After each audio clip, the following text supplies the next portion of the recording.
Hello, grade 10 scholars. This is Miss Novak, and we are launching into week 4, lesson 15 of your online ELA distance learning. What can you expect from these videos? Let's go through a really quick review. Each video is going to be a little bit different. We've seen that from week to week. A list of resources and materials will always be provided. We will also go through a brief overview of the learning expectations of the lesson.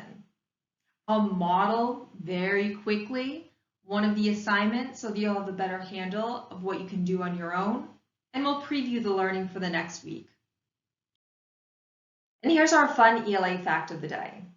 Did you know that there are 25 different dialects of English in the US? What's a dialect? A dialect is a particular form of a language which is peculiar to a specific region or social group. For example, this novel is written in the dialect of Trinidad.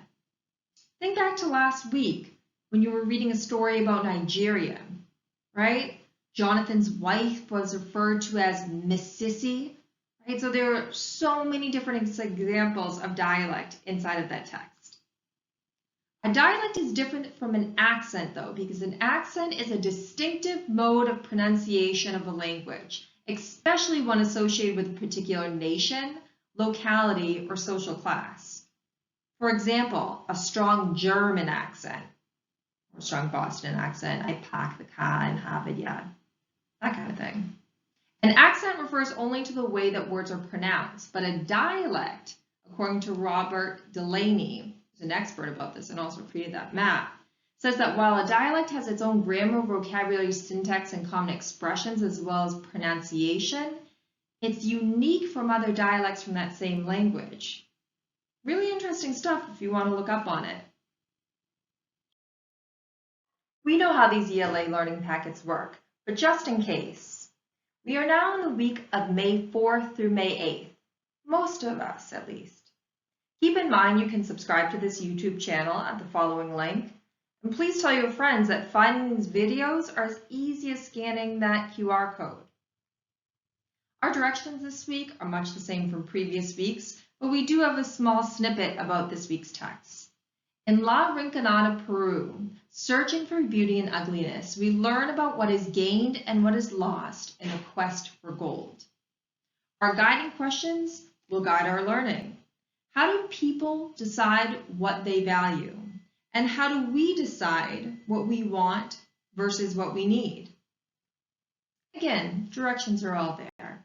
The materials needed are, of course, these packets, a device if you have one handy, your note catcher, which is also found in your packet, and something to write with. Resources and materials we'll need for this lesson. We will need today's video, ELA Grade 10 Week 4 Lesson 15. We'll also need our new text found in our packets, In La Rinconada, Peru, Searching for Beauty and Ugliness. Our task for today is to complete a first read and to write a short summary of the text. Materials can all be found in your packet. In La Rinconada, Peru, Searching for Beauty and Ugliness text, your note catcher, the first read guide, a pencil or something to write with, and your device if you have one handy. Let's move through an overview of our learning. Should be no surprise, we're in lesson 15, starting a new week, so our learning target is I can complete first read annotations to help with comprehension and future analysis of the text. Let's move into the reading and thinking components of today's lesson. So we'll be completing a first read of the text today. We are going to be noticing, annotating, connecting, and responding in writing. We'll also ask you to think about the image that's presented at the beginning of the text. It's really important to note how this image creates a launch pad for us to engage with her journeys and her travels.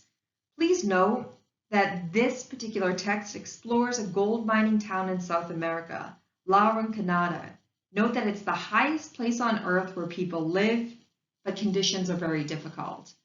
Think about this as you go along with the author on her journey there to uncover what the life is like, how the current state of affairs came to be, and what she takes away from her journey.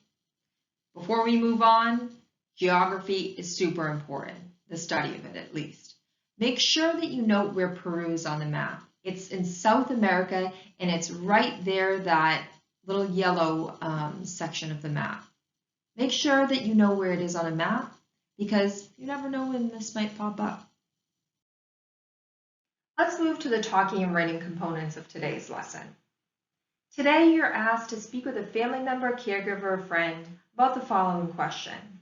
If you knew that people risked their lives or worked very hard to harvest something as limited in nature and as valuable as gold, would you want to buy it? There's space in your note catcher for that. I'll admit, when I saw this question, I immediately was like, ooh, this small gold charm. I know it was given to me by a family member, but just think, what had to happen for it to end up on my neck? Also, your writing assignment today is a strict summary.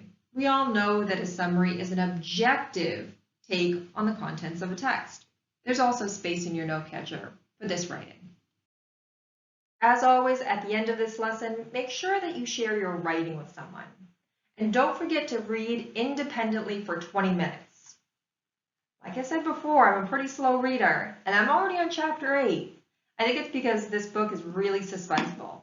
I hope that you found something that's really interesting to read as well.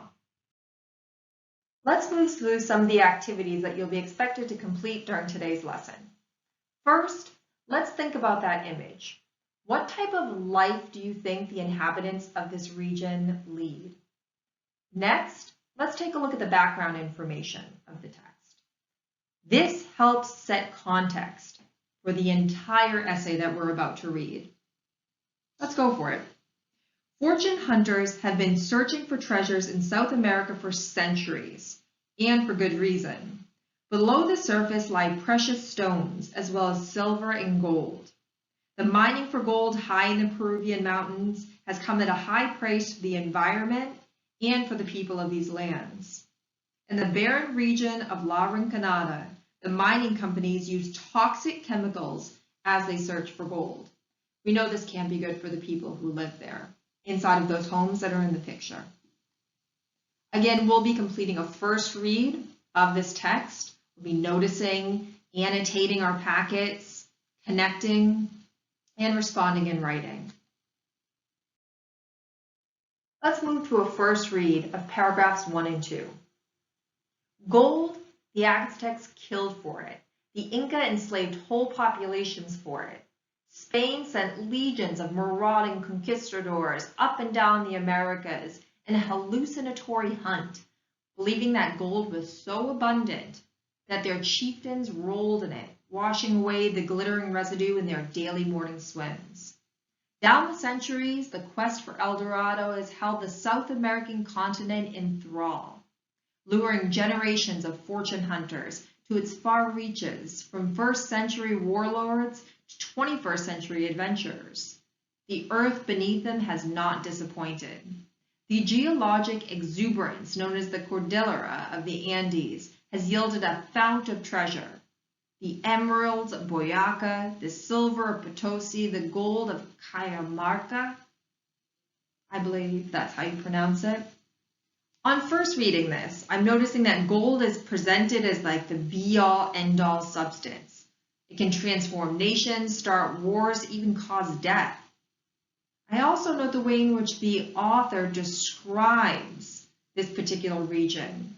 She used very figurative language, such as the earth beneath them has not disappointed. It's extremely rich in resources, this region, and probably will be explored through the rest of the essay. Now it's your turn to first read the text. Keep in mind we just moved through the first 2 paragraphs, right? But we're actually looking at reading the text as a whole. Remember, we're noticing, we're annotating the text, we're connecting with the text, and we're going to respond in writing with a summary. Always noting that a summary must contain the main thesis or standpoint of the text. So you're really going over this from an objective viewpoint. We're going to get away from our feelings and just give the nitty-gritty so that someone who might come by could be like, all right, I understand what that text is about. And as always, after you are done your first read, please go ahead and talk about your reading and writing with someone, and make sure that you read a book for 20 minutes. Take some time to complete the first read right now. Let's preview tomorrow's learning. So we just completed a first read, which means that tomorrow we'll definitely be completing a close read, or at least a specific portion of the text.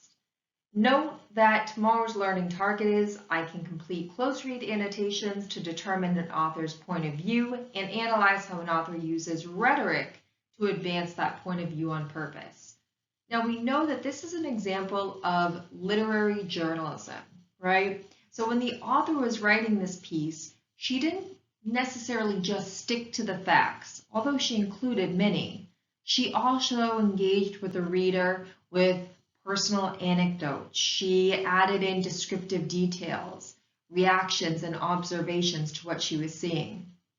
Make sure that we keep that in the back of our minds as we begin to analyze the text, even more so during tomorrow's lesson. As always, if you have questions, feel free to reach out to your teacher. Note that your teacher's email is their first name, not their last name, at detroitk12.org. They would be really happy to hear from you. Here's an example. Thank you so much for learning with me today. We'll be back at it tomorrow. Here's a couple of quick reminders. Don't forget to talk about your lesson with someone. Share that summary. Make sure to read for 20 minutes your independent reading material. Remember, it can be a book, it can be a magazine, it can be a blog post, anything. And make sure that you're still continuing to practice reading fluency. Take the first couple of pages of this essay and move through that exercise. Again, the directions are in your packet. This lesson in PowerPoint was brought to you by the Office of English Language Arts and Literacy. We can't wait to continue learning with you this week.